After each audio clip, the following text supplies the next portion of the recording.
Back when I was 19 years old, I was given the best piece of advice that I've ever received. I was told, Daryl, when you stop fighting, the fighting stops. Let's talk about that. Welcome to When I Stop Fighting, the podcast. My name is Daryl Dittmer. Today I'm joined by Idongesit Obeya. I was fortunate, how they do? I was fortunate to be on Idongesit's podcast. I'm going to say a couple of months ago, and I was so happy to discover the soulful person that you are, and you love life, and I could feel it and I could see it, and it was just a wonderful thing, and I could not help but have you on When I Stop Fighting, the podcast, because I think we'll have a wonderful discussion. So welcome, Idongesit, and thank you so much for coming on. Thank you, Daryl. Thank you so much. You were one of those people that, the conversation was very much the conversation, and, we fed off of each other and we were genuine with one another. So thank you for having me on. It's a pleasure to be here. I'm excited to where this conversation goes. I am as well, because I have no idea. Which I think is great. I think the way it's the more they're organic and they just flow and we just bounce off each other, I think that's the way that it becomes and remains a genuine conversation. So a wonderful thing. So if you wouldn't mind, share with us your story and tell us a little bit about yourself and what brings you to the Idongesit of today. Oof, that's a lot. I don't think we have enough time, for what brings me to the Idongesit of today. But we'll make it a mini series. I would love that, Daryl. Don't tempt me now. Cool. So, hello, everybody. Nice to be here. My name is Idongesit Obeya. I'm known as Professor Obeya most times, but I'm happy to be Idongesit today. I am from Nigeria. My name is very Nigerian and very acquiable. I'm very proud of it. So I'm a nursing professor, and on the other side of life, I'm also a podcast host. I have two podcasts, the Abeg Vex Podcast and the Unshelling Medicine podcast. So I absolutely enjoy the human experience. I enjoy life's journey. And it wasn't an easy place for me to get to where I am today. So that's what Daryl was talking about. And like many people, I've had my share of obstacles. I've had to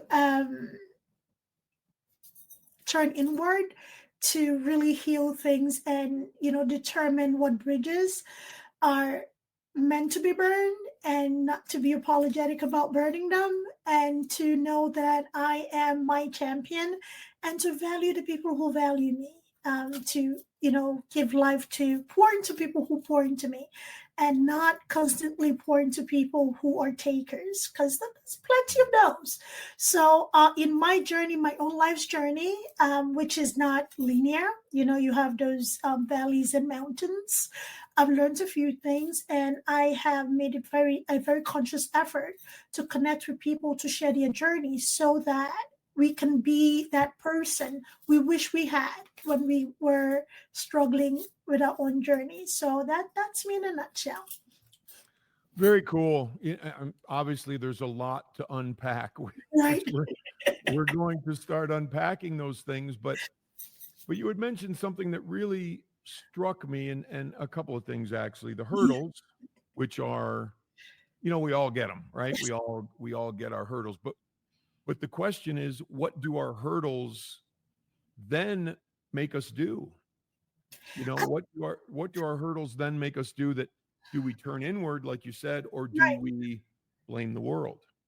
I think it depends on the person and where the person is in the life cycle, right? At a point, not everybody goes through this, but most people go through this, and it's kind of like takes the cycle of grief where you're angry, where you lash out, and then you go through all of that cycle, and you know the depressive state and the bargaining, and then you get to acceptance, right?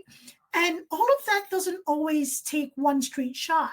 You can cycle through that, you know, several times even in a day, right? It takes a lot to get to a place of acceptance, and acceptance not in a sense of accepting hurt or accepting the hurdles, is basically how do I make lemonade out of these lemons? You know, the lemons are here.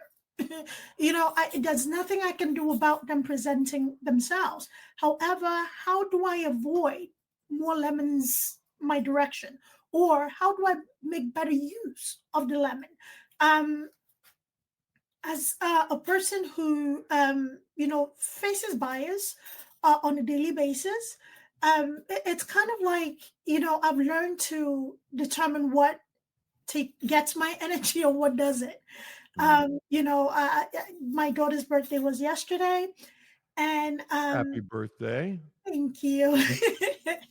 So, in the true spirit of ordering things and things not coming on time, you know, I was stuck, you know, and thank goodness my students are, you know, on a week's break before the next semester actually picks up next week.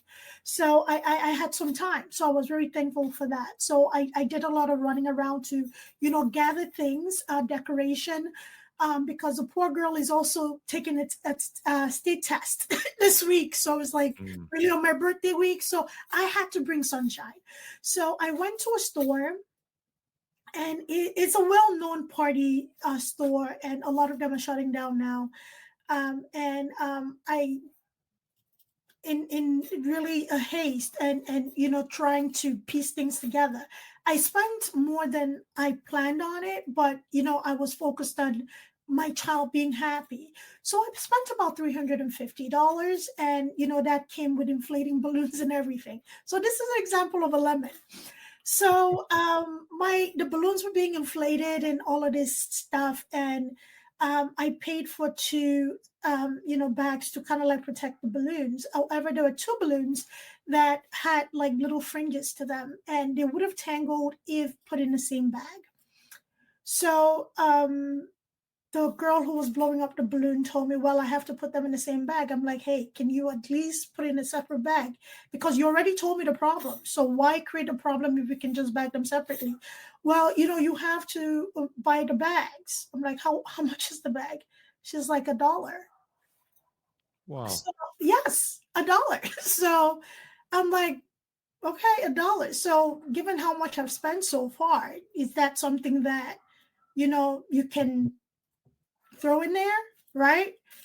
She's like, well, you know, I'm not the store manager. I can call the store manager. I'm like, okay, cool. And the store manager came up, and I just struck up a conversation. Hey, you know, we have this problem. However, I've made several purchases and it's been over whatever amount. Is it okay for me to just have an extra bag so my balloon doesn't tangle? And she looked me straight in the eye and told me, well, there's nothing free in the store. I don't know if you noticed. Oh, wow. Yes. Not cool. Yeah, also super cool. So I looked at her. I said, understood. Right? That's a lemon. And I've had those kinds of lemons thrown my direction in different times of my life. Right? So you're speaking to somebody who just spent a substantial amount of money. Right? And I could bet no customer walked in that store and spent that amount of money at that time. And, you know, but you're telling me that nothing is free. That did I come begging? So I said, understood. And it's almost like she expected me to argue back. And this is another resource, right? For the many lemons I've encountered in my life. Anybody who does something to you, says something mean, something derogatory, or behaves a certain way towards you, they've bargained for your reaction. They bargain for it, right? So if she says this, then I'll come back with this. You know, if she does this, then I'll label her the you know, angry, whatever, right? However, what most people don't bargain for is your silence. Right. Right. So true. So true. Yeah, and historically, Daryl would jump right up in somebody's face. But there's also, there's also a part where over time we're Yes. able to develop, we can get somebody can hand us a lemon, and I've been talked to in a derogatory fashion by so many people, and had so many situations that just like, in the business world, you get screwed and it happens and you get nailed to the wall and people do unfair things, and it's terrible. And how do I react, and how do I bring it back to me, which Right. I think is the key, right? How do I allow myself to respond in a more peaceful manner? Probably. Why do you have to respond? Why do you have to respond? Silence is also a response, okay? Why do you have to respond verbally or in action? I think that is the one thing that we get stuck in because you said this, I have to say something back. I can say, okay. Or Right. just look at you and say, can I get back to you? Because, the way that I think about it, Daryl, is like, it is an energy exchange, right? So I'm here lighter than a feather with all this white light around me and all this stuff. And I'm working hard to stay in that space. And here you are. I liken it to Venom. The movie Venom, the Mm. latching on. Right. So here you are with Venom, talking in your ear, and you do something that risk that venom jumping on me. Why would I accept that?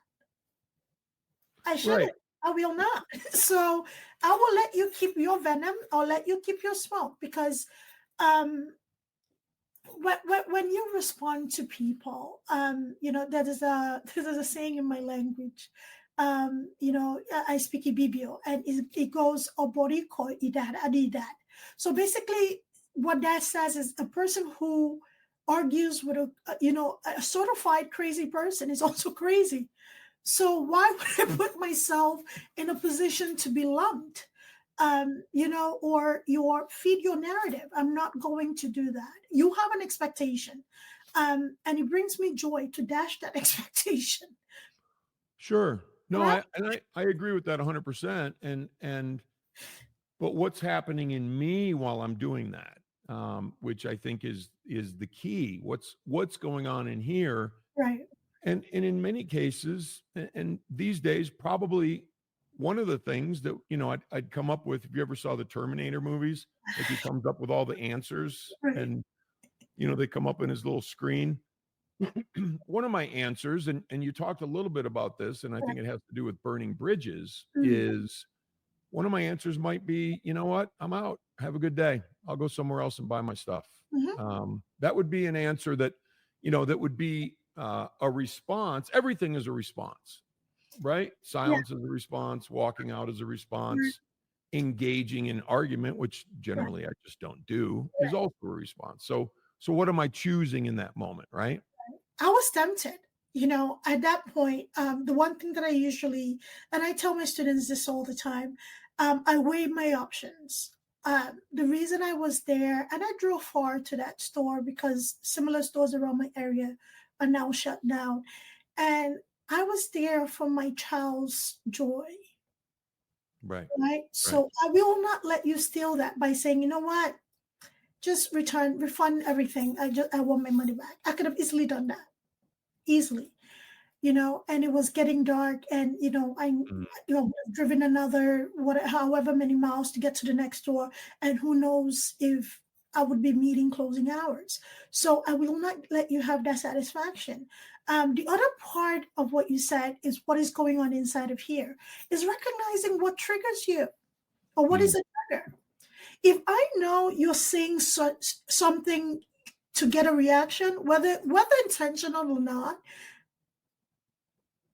I recognize that I wouldn't fit into it. So Sure. it takes a lot of work. It takes a lot of in nursing we have something called personal knowing, and personal knowing is really for a nurse to delve deep, right, and identify the biases, what hidden bigotry you may have, what hatred you may have that maybe you are not conscious of. Dig deep, identify those. So when you're providing care, those biases are not hindering the quality of care you're supposed to provide to your patients. A lot happens in a clinical setting. And one thing I don't do is react, because I will rather ignore you, because first and foremost, if I react, my students suffer, right? If I react, I risk my students having a short clinical day, or, losing a clinical site, or whatever the case, right? It's best for me to deal with it on a higher level than react in time. And I get this a lot from my student. Like you said, Daryl would react, would be in somebody's face. It's like, Professor, I don't know how you did that. You learn to do that. It doesn't make you stupid. It doesn't make you weak. It's the highest point of strength. Right. That, yes, you expected something, but I didn't give it to you, right? And walking away is the most incredible thing you can also do, because if you feel within you, something boiling up, right? That's emotional intelligence. It's like, you know what, I'll be back, right? Walking away before you say something that you regret. Not necessarily that the person did not deserve it. I'm sure they deserved it. However, how do you sit with yourself? We'll let the universe handle the person, right? Just let the universe handle the person. Right. Just let the universe handle the person, and just, shrug off and let go. It's very difficult for people pleasers, or people that are genuinely seeking affection, or togetherness, whatever that may be for anybody. You cannot please everybody. You're not candy, and even not everybody likes candy. Picture that, right? You can't please everybody. It's not possible. So learn to let go of people that do not serve your peace, because we hang on to things. It doesn't matter who it is. It can be family members, can be friends, childhood friends, neighbors, colleagues. Just let go of people. Just accept people for who they are, where they are, and life is great. If I accept you for who you are, this is how you operate. This is your window of functioning. Why am I getting mad at you being yourself? Like that? That is very much unfair. I wouldn't want anybody to be upset because I am outspoken, I am, bold, or I am nurturing. I wouldn't want anybody to be, well, not that. Please be mad. If you're upset about that, stay mad. I'm happy for you. But, it just accepting people for where they're functioning from. You can't save everybody. You could try, but you can't save everybody. And Can't save anybody, right? You can't. Yeah. You really can't. Yeah. You really cannot. And you mentioned burning bridges, and I enjoy torching a good bridge. So you had mentioned that earlier about burning bridges, and there's an interesting balance, I think, that can be achieved and gets achieved, I believe, over time, where an old saying, I think now they call it boundaries. We used to say, you teach people how to treat you. Yeah. And I like hanging on to the you teach people how to treat you, because I don't have to accept somebody treating me poorly. Absolutely. And it doesn't mean that I have to be mean. It doesn't mean that I have to respond, in an unkind way or anything like that. But it does mean if there's something that just clicks wrong with me in terms of, how it resonates in me as far as somebody's treatment of me, I'll let them know. And, hey, if we're going to be doing this business together, or we're going to have this relationship, then this is where I draw the line. And if you can't, if that's not you, then that's okay. But, as you were speaking, I was thinking about the soup of my life, like all the ingredients that are in the soup, and there are people that are in the soup with me. and there are people that are just hanging on the edge of the bowl, Right. like on the outside, and that's where they belong. Yes. My circle has gone from this to, it's very small. It's a very small circle now, which I love, Yeah. because the people that are in my life, and it's not that the people in my life nourish me, it's that I nourish me and they nourish themselves, so we all nourish each other. Right. Absolutely. I think that's where people get it wrong. And, we perpetuate this with family dynamic a lot of the times, but that's your mother, that's your father, that's your brother, that's your sister, right? And we tolerate bad behavior, we tolerate toxic behaviors, and unfortunately, it doesn't matter how much, for some people, it doesn't matter how much rope you give them in okay, you forgive and you go on and you get on. If people are determined to treat you bad, they will continue to treat you bad. You're saying, it's called boundaries, or teaching people how to treat you. The golden rule. I worked at one of the many employment, and somebody said this that completely changed it. It's like, as opposed to treat people how you like to be treated, how about you treat them how they want to be treated? And that really changed a lot for me, because I don't know if you negative self-talk and you feel you can negative self-talk me, it's not going to work. Interesting. Yeah, no, I love that. I love that. I think that's crucial. It is. And Treat me how I want to be treated. Treat me with respect. If you can't do that, that's okay. that's it.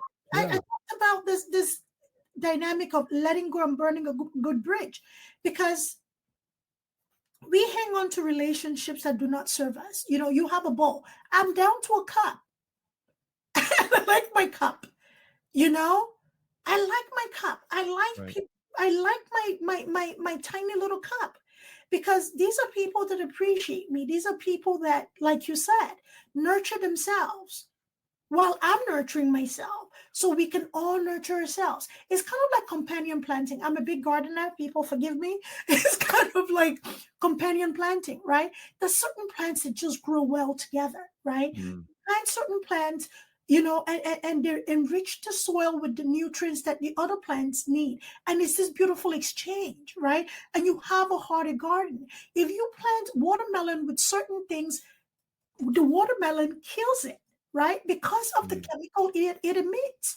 We have the three sisters planting method, which is corn, green beans, and any melon, right? Those thrive well together, right? The corn provides a stake for the green beans to climb, right? The melons are ground growers, right? They provide the shade for the corn to thrive, mitigating weed. I need that environment, right? If we're not supporting one another, what are we doing? Why are we friends? I just had this conversation with my child, and she's growing into a beautiful young lady, and she said something happened. She loved watching AFV, and a girl and similarly a friend, they were together, and she did something cruel to the friend, and the other girl on the receiving end didn't find it funny, but the other girl thought it was the funniest thing, right? And I'm like, that was cruel. She's like, I guess they're frenemies. I'm like, there's no such thing. Is that somebody's your friend or your enemy? Don't accept that. Do not accept that into your life. And she's somebody that advocates and stands up for the right thing and defends her friends. And I want her to also be in a spot where somebody's doing that for her. Right. Right. Stop accepting negativity in the name of, fashion or culture or religion or whatever it is. It doesn't serve anybody. Well, it's there's a lot of quote unquote negativity around, right? And it's, it comes from people and that sort of thing. And it's people can be hurtful and people can want to be hurtful. And those are people that don't get in the soup. They're outside the soup bowl, Right. and maybe they want to be in the soup. Maybe they feel like they deserve to be in the soup, Right. but no. And it really is about nourishing. And if I make myself the best me that I can be, Yeah. and I truly focus on that, I know I'm good for the corn, I'm good for the watermelon, I'm good, right, for the beans. I'm good for the world. And that doesn't mean I don't falter. That doesn't mean I don't make mistakes. That doesn't mean I don't, have times where I'm not completely on my game, because that happens. But in general, right, the thread of our lives should be woven with me improving me, Yeah. and not me trying to improve the world, because number one, I can't. Yeah. And number two, I can't improve anyone that doesn't want to improve, right? You can. And for those bull hangers, I'm gonna call them that. Sorry. I love it. I'm That's just great. giving you gems after gems today, Daryl. Yeah. For those bull hangers, just like you said, you cannot change anybody. You cannot change the world. You can only change yourself and influence your immediate environment. For the ball hangers, that ball hangers that sincerely, maybe after several faltering, because again, we're human. We do stupid things. We treat people in a way that they don't deserve, right? Poorly. So there's certain ball hangers that realize that, okay, I messed up. I'm hanging on the ball.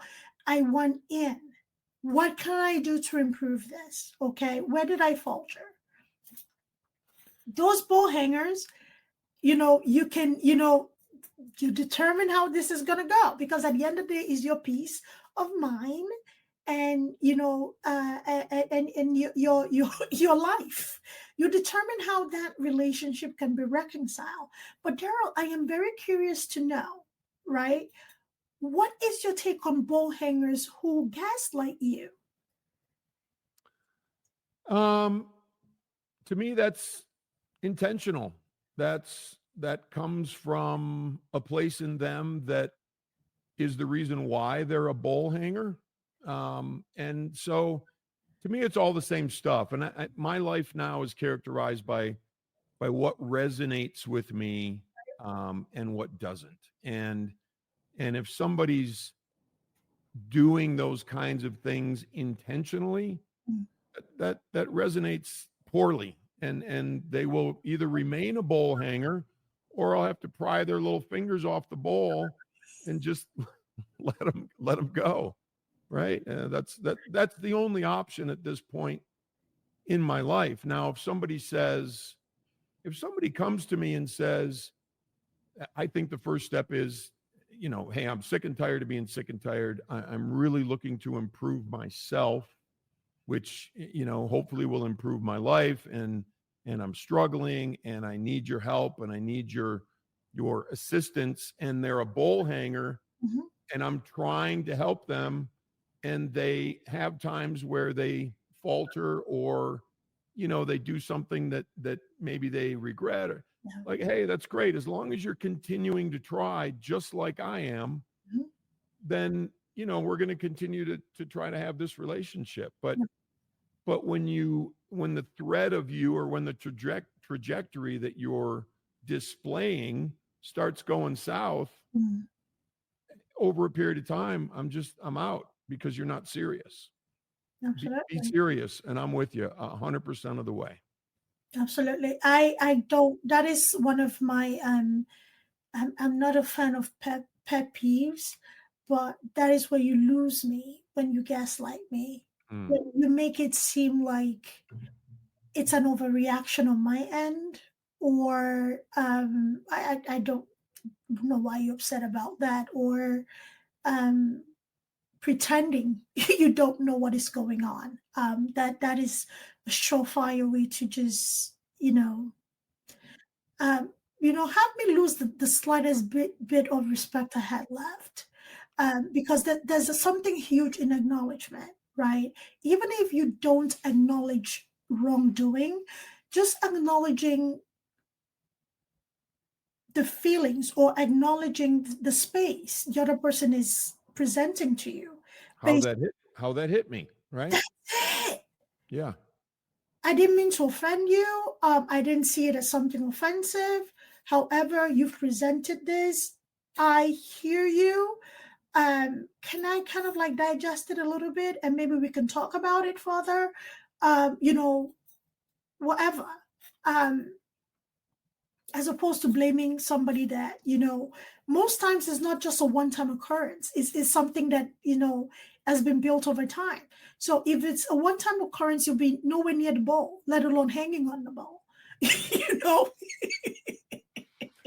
Yeah. Well, and I think it's important to say now, and you said it a little bit earlier, that this isn't, we're not judging humanity in a harsh way. We're just saying for our lives and for what works for us. Because before we started recording, I said, "How's everything?" And you said, "Everything is everything," and I love it, and it's true. But and I think to sort of go on the heels of that, everyone is everyone, Yes. and they are where they are, and they're getting their lessons. I'm not in charge of their lessons. The universe is in charge of their lessons. That's right. And so I may come into their life for 5 minutes, or I may come into their life for 25 years, or they may pop in and out of my life. But the point is, we're not judging humanity. We're just saying what works for us in terms of our relationships and what we're willing to accept. And I feel like, there's and I don't like grading or meters and I shouldn't say that to a professor, but there's levels of things that I'm just willing to work with and deal with, whatever, and there's levels of things that I'm just not, and I have to continually upgrade my willingness, I think, to what am I allowing. What I allowed in my life 25 years ago is nothing like what I allow in myself today. And that's growth. You're supposed to grow. You're supposed to change. And it is very individual. The same way you dress a certain way, right? Yeah. Not to interrupt you, Daryl. The same way you dress a certain way, it's very personal. It's very individual. All right. And that's where the respect factor comes in.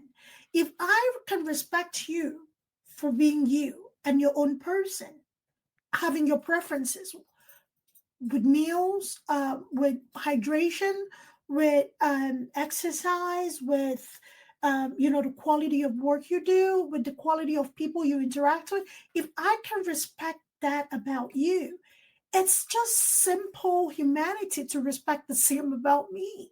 Right. You see how that works? And Absolutely. these are the people that remain in the bowl. Because you're you and I'm me, right? The friends that I have, and it's kind of like a running theme of, we laugh about it. We're all so busy doing our own things. We don't talk for months. And all it takes is the text message like, okay, do you want to go out? Yes. Let's go grab a bite. That's all we can do. And we have rules like, okay, no children talk. Let's just, be humans, we're all parents, right? So, that is people like there's a certain unspoken respect that if I haven't heard from this person, they're busy, right? And it's not like they hate me. It's not like they don't want to associate with me. It's just that life, right?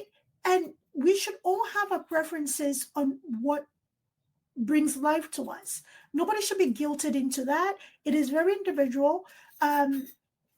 It can be communal, but if it is communal, it needs to be laden with respect. It really needs to. Within a community, people can function as an individual, and that's sometimes where we miss the mark. Going back to my growing up, you said what I accepted as the younger Daryl is not what I accept now. I'm the last of 8, big family, and I always often, let me not say always, I often would hear, you're so different from your siblings. And as the young child, it was kind of like, I don't want to be different. I want to be the same. Now it's the best thing on the Oh my planet, God, right? it's the best. I want to hear that on a daily basis because I know I'm different. Do you understand? So Yeah. it's about people functioning in their individuality within a community, and that is okay. And if that's not okay, the community should not bat an eye when the person's like, okay, if it's not okay, I'll be on the outs.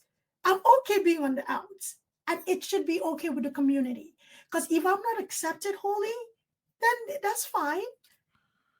Well, one of the things I talk about, and you're 100%, I think right on the money, because one of the things I talk about a lot, and my books are titled this way, but when I stop fighting, right? And when you stop fighting, and the fight for me comes in, and I was, as you were speaking, I'm thinking, well, the fight would be if I try to jam myself into a situation where I don't belong, or if I try to jam someone into my life and try to justify it, say, they're not that bad. I know they rip my guts out every once in a while, but they're not that bad. You know what I mean? Like, that's the fight, because I know what makes sense for me in my life, but then I'm not doing it. And that's the rub, right? Like, that's where we find ourselves in a place where we're not being true to ourselves. And let's talk about that rub, Daryl. Yeah. How many of us shave ourselves on a daily basis? How many what? I'm sorry, I didn't. How many people shave themselves on Oh a yeah. Oh yeah. it's not pleasant. It's not necessary. That rub, that friction, that forcing, and you're sitting here with raw skin, it's not necessary. Right. I'm a very analogy kind of teacher. So sorry if that was a little too No, graphic. it's good. I like it. You're sitting and rubbing, and you end up with a shave, a skin tear of sort, right? But what happens over time, it starts to callous, and it starts to get hard. And then, you've created a barrier between yourself and other people, and between yourself and yourself, which, that's the hard part, is when you have that callousing that comes over time, and the skin gets hard, and you're like, then you can't see clearly. And then there becomes a nebulousness about yourself and about life. And one of my favorite sayings, and I put it in my second book, but the longer you go into the weeds, the longer it takes to get out. Yeah. And if you keep chafing and rubbing and developing those calluses, the longer it takes to get back to that softened place where you're not doing that. And I think that's crucial to think about and understand. Absolutely. I think the biggest misconception that, people, myself included, until I really started, looking inside and doing the work, is that we claim or we believe that our experiences do not have an effect on us. They do. They very much do. So talking about that callus, you're tolerating, and very soon, very quickly, you develop, an outlook that people of a certain whatever behave this way. But that's not necessarily true. Just because you have that one experience that you kept tolerating doesn't mean it rings true for whatever, okay? Or, okay, this is just how my family is. No, not really, right? Maybe it's just that one person, right? That is set out to just make you miserable, right? I got one of those. Yeah. Don't we all? So, so you have to create your boundary. You have to create your safe space, in a sense. Not everybody deserves access to you. Right. Repeat that again. Not everybody deserves access to you. And I agree with that 100%.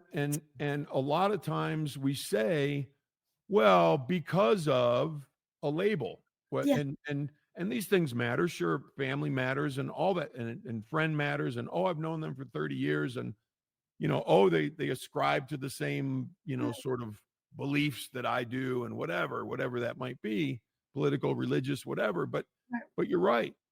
And they don't all deserve a seat at the table. And especially because of some label that we keep them around for. Because I think that's a very difficult trap to fall into, because it doesn't mean that it's a thing that resonates in my life and resonates for me and is good for me, just because of some label. I think that's very important. I mean, the label is important, but also what is also real, because of mental illness is also a real thing. All Yeah. right. Yeah. Chronic diseases linked to stress is these are real things, right? Sure. And just because you feel like, okay, this happened momentarily, I dealt with it, it goes away. No, no, no, no, no. Your body stores this. Okay. Your body stores this in a way that you can, it's just mind blowing. People have diagnoses that, it doesn't quite make sense, right? The pain, the aches, and, the fatigue and all of these things. That's just your body managing stresses that you keep exposing yourself. So whatever labels you feel like you're justifying, having somebody in your life that is not bringing you peace and happiness, I mean, more power to you. I don't think is worth it. I don't believe is worth it. I don't Agree. Yeah, 100%. Just some people maybe need a break to just evaluate things and see if you are an asset in their life, or take the ET out at the end, and that you're in an asset, or the first three letters, right? So give them space. Well, it's on the subtitle of my book, so Right. it's all good, right? Yeah. So give them space to determine that, and you also need that space to really feel the void, right? People are so uncomfortable in their silence. I pray we all change that about ourselves, because nobody wants to be lonely, nobody wants to, but the best things comes when you spend time in your head, when you just sit in that silence and get to know you. The constant distraction of talking, chatter, phone calls, text messages, social media, whatever it is. It sounds appealing, but who are you? If I Right. ask you, who are you? What makes you tick as a person?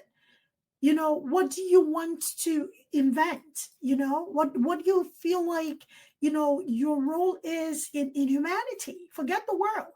In humanity, what effect can you have in your immediate community? What am I giving, right? What am I contributing, Right. and how am I say this a lot, and I don't mean it to sound as sort of plastic and cold as it is. It's kind of funny, but I look at myself as a product, and what product am I putting out in the world? Am I putting a product out there that can be calm, and can be loving, and can be peaceful, and can contribute to helping other people? Or am I putting out a whirling dervish, like crazy? I can't, rely on myself, much less other people rely on me, like all those sorts of things. Like, what am I contributing? And I think as we get older, that question becomes more pertinent for us, because as we get older, we start to see, like, oh wow, this ride ends, at some point. So what am I leaving out there? Is it, and a lot of people, like, hey, I'm leaving all this money to my kids, or I'm, this and that. Like, no, what's your footprint? Yes. What's your footprint out there that people can learn from, or people can, like you just said, it's who am I? Yeah. Am I the peaceful person that knows what I'm contributing, or am I not? And it's a lifelong journey. There, am I offering something beautiful and wonderful and peaceful, and every day? Mm. I hope so, but there are times when I falter. There are times when I don't quite get it right, and Really? but I also think forgiving myself, and, Yes. and that's another part of fighting, because I can beat the crap out of myself for like, oh man, I shouldn't have done that. Right.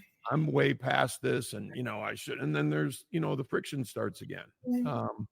So allowing myself and forgiving myself for times when I falter, because it's going to happen until my ride on this rock is over. That's right. That's right. And I think it's very important for us to emphasize that, because nobody's perfect. Absolutely not. Nobody's perfect. Nobody has this thing all the way together, right? It's a discovery every single day. A discovery that, sometimes is, wow, oh, okay. And the other hand is like, wow, okay. It's, Oh yeah. that is the discovery. But you owe yourself that, right? If you don't confront those parts of you that maybe you didn't know existed, you cannot better you, right? So the whole point of this journey is, where can I tweak? And not everybody will support your growth. Not everybody will support your journey. And, I have to say that it is very important to also recognize that if you want to grow, there are people that will keep reminding you of your old self. There are people that will keep putting you in a situation to react the old way that you would have reacted. What do? It's the same thing that we would tell anybody addicted to any substance to get themselves out of the environment. Disconnect from the people that provide you, whatever it is, right? The dealer, the friend, the neighborhood, whoever, right? Cut those contacts, right? Do not put yourself in a space that will keep exposing you to what you're trying to run away from. And it's the same measure. It is not a linear journey. You will falter. You will be at your peak, and then something brings you back down. But it doesn't matter. It's that saying, it doesn't matter how many times you fall. All we're counting is how many times you're getting up. Get up and go. Get up and go. It brings me to something that happened the other day, a few weeks ago, in a classroom. Love them, but they drive me crazy. There was a care plan assessment due, and usually we were done by the middle of the term, and I review, and I really taught on it. I spent majority of the class teaching on it, and some of my students still did not submit it or did not make the necessary correction. So needless to say, this day I was a little on the short side of patience. So and all through the semester, because the way I teach, I want you to be comfortable. I want you to be happy learning, because that's the only way I feel like I can make an impact. If I stress you out, you're not hearing anything I'm saying. So needless to say, this was noticed, and one of my students were like, wow, Professor Obeya, I thought out of the two, because there was another professor in class, out of both of you, I thought you were the nicer one. Wow. Yeah. Big moment. Oh, huge. I said, I'm glad you said that. I said, everybody, can I get your attention? I want to correct a misconception about me. I am not a nice person. I'm not. I'm not a nice person. Niceness is performative. I'm not coming into this class pretending, right? However, I'm very kind. Right. I come into a class when I'm supposed to be in class so you can learn. I come into class, to teach and make sure you understand. Sorry, interruption. I come into class to make sure that you do your work. I make sure that you're taught in a way that you will move on to the next class and graduate, because I need you on the other side of the nursing field. That's kindness. So I am incredibly sorry if anybody thought I was nice. So sorry. Because Right. I'm not a nice person. So that's the thing about niceness. Because we want to present ourselves in a polite way. This is cultural for me. because in the Nigerian culture and the African culture in general, there's emphasis on respect. And the respect that goes only one way. So it doesn't matter what anybody does to you. If they're older than you are, you respect. You don't say anything back. You don't stand up for yourself. And, that goes in line with niceness.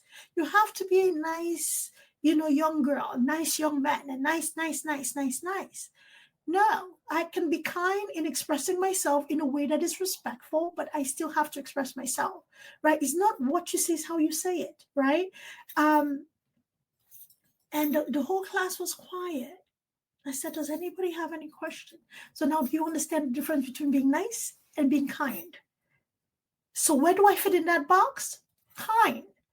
Right. So please don't, everybody listening, I'm not nice at all. I will speak my mind. I will let you know if there's something going on. And I urge everybody to not be on the performative side of things, because you're denying yourself. You're denying the essence of your being, who you really are, right? Don't go guns a-blazing, just doing whatever. However, understand what makes you feel respected and seen. And anybody who consistently puts you in a position where you have to do mental gymnastics to tolerate this person, I don't think they need to be in your life. That is just my suggestion. You do what you need to do, but anybody that doesn't bring you peace, you have to tweak yourself to exist in the same space. I don't think that space is for you. They're going outside the bowl.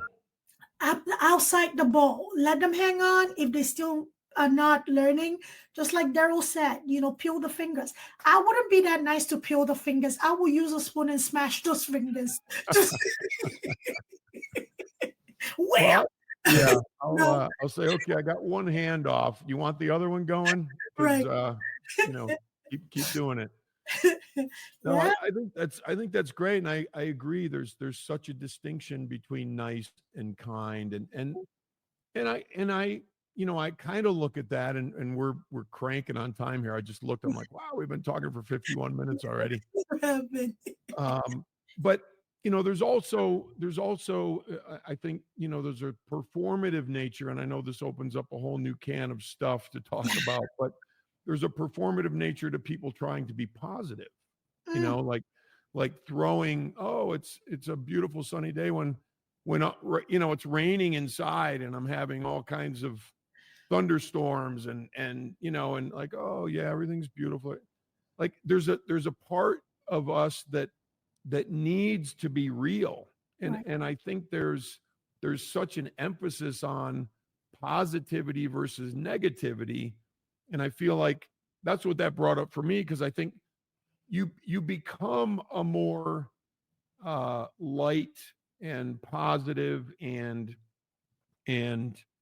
more at ease kind of a person by doing the things that we're talking about. Yeah.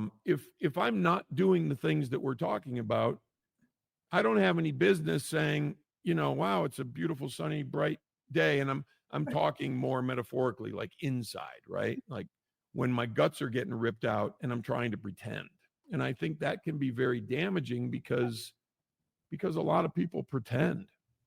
Then you're not around the right people. That's what I'm going to say to that. And people get scared to, expand your horizon. I met somebody incredible years ago. Her name is Candace, and we were talking about comfort zones, right?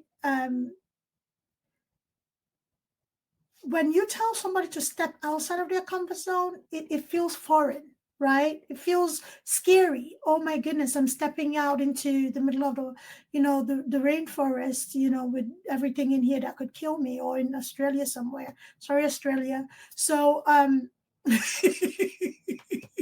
they'll be all right. When you talk about comfort zone, talk about expanding your comfort zone. Expand it. Don't step outside of it. Just expand it a little bit. You don't have the right people if you cannot talk about. There's a difference between venting and negativity. Let's just make that distinction, right? Yeah. Venting is me saying there's this whole thunderstorm brewing inside. right? And this is happening, this is happening, this is happening, this is happening. I need light, I need all of that stuff. How do I get there? I need help, right? That's venting. Right. Negativity is more like, you know, this is my lot in life. Nothing's going to work out, Why try? Why bother? So Yeah. that's Yeah. the difference, right? Damaging. Yes. That's the difference. So if you don't have people you can vent to, who can support you in any way, shape, or form, some people just have a great listening ear, right? Shoulder to cry on. Some people give great advice. Some people are the connectors. They know something or know that person. They know a guy. They always know a guy, right? If you're not in a space of people to help you grow, then you're not around the right people. It's the same thing in business. You're a businessman. And, they say if you hang out around 2 to 3 broke people, you're on track to become the 4th or the 3rd, right? It's the same thing with pouring into yourself. Going back to what you said earlier, people around me, they grow themselves, I grow myself, and we're able to benefit one another, right? Step outside of the family or the old school friends group or the neighborhood, friendship, where everybody just, talks about everybody else and, pays attention to what is happening in everybody's household. Step outside of that. Find good, refreshing people to have very good connecting conversations with, right?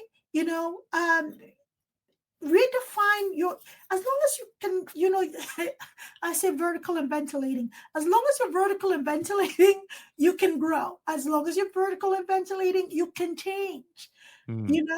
As it's part of growth. You need to I'm writing that down. Vertical and ventilating. Sorry. Yeah. Daryl, I'll start charging you. That's the 3rd one. Seriously, yeah. Send me the bill for that. That's a good one. You need to change. The trees grow, right? If you look outside right now, the trees have leaves.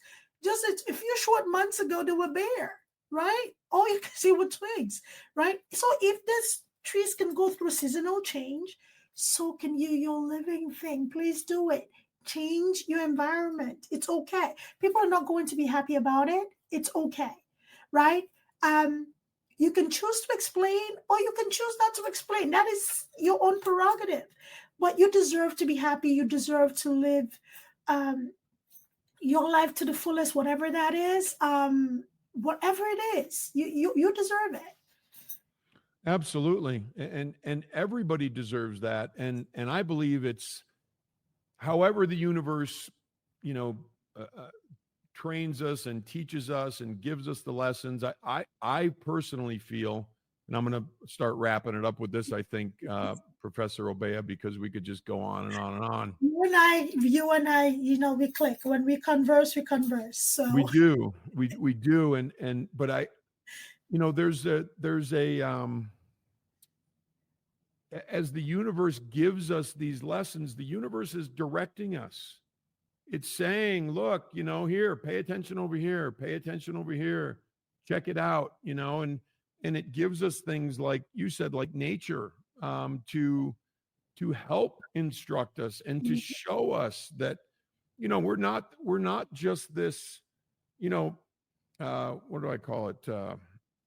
Meat sack that's walking around on the planet, right? Like, and it's not connected to everything else. We're connected to everything else. And I think that's important. Like you brought up about the gardening or the trees and the seasons. And I know that there are things about me that change in different seasons of the year. And it's really a cool thing to pay attention to. And what do we do? Wonderful. We reward the universe. We resist. We fight. Yes, we fight. When we stop fighting. When you stop fighting and resisting, the alignment that happens, oh my goodness, is mind-blowing.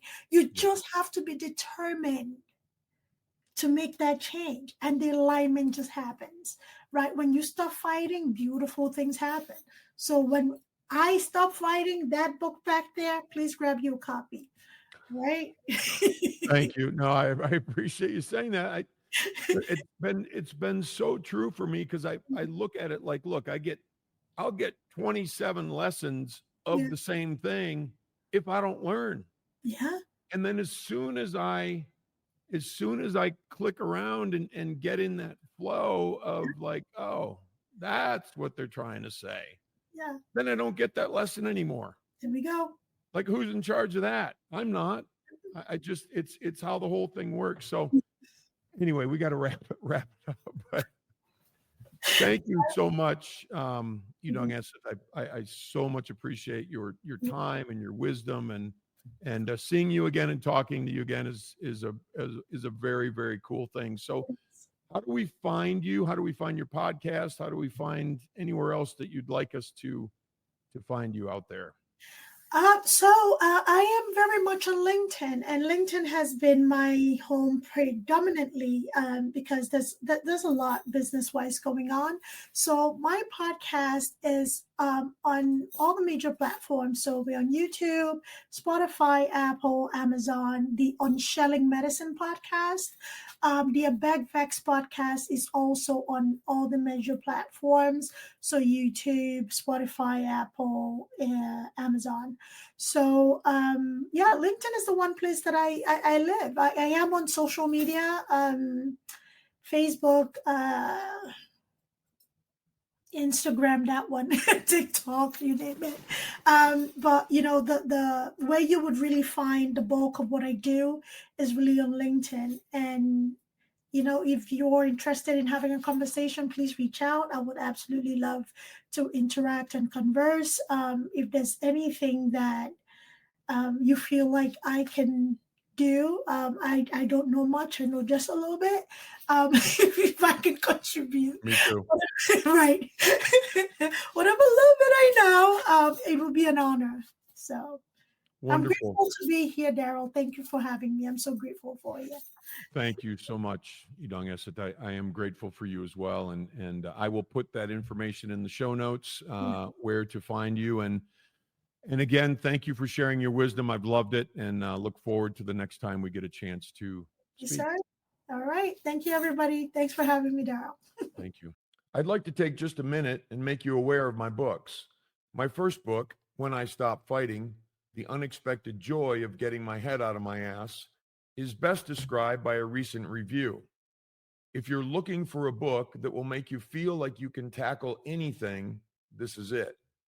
My second book, When You Stop Fighting, The Road You're On Is Your Own Ass Fault, was recently reviewed by someone saying, refreshingly free from self-help jargon, which I love. That was my intent.